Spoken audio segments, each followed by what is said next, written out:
Pemirsa, setelah kasus kebakaran di TPA Suwung berakhir, kini pembuangan sampah kembali normal. Tidak ada lagi pembatasan terkait dengan pembuangan sampah ke TPA tersebut. Kebijakan ini telah dimulai sejak Senin 12 November lalu.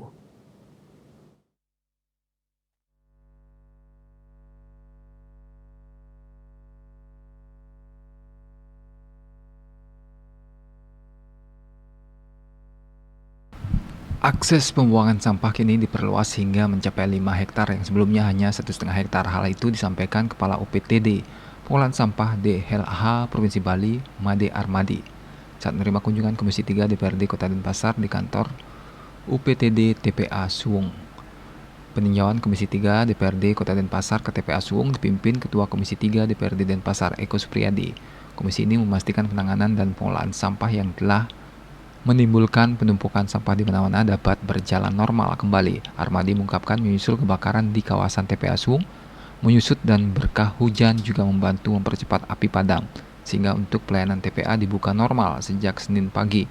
Pembuangan sampah menyesuaikan dengan pembagian jam, yaitu mulai jam 6 pagi hingga 14.00 dibuka layanan sampah dari pemerintah, baik DKP Denpasar maupun DKP Badung. Selanjutnya setelah 3 jam hingga sorenya dibuka untuk swakolola. Kemudian malamnya dibuka untuk DKP. Armadi mengatakan kapasitas TPA Suwung sudah overload.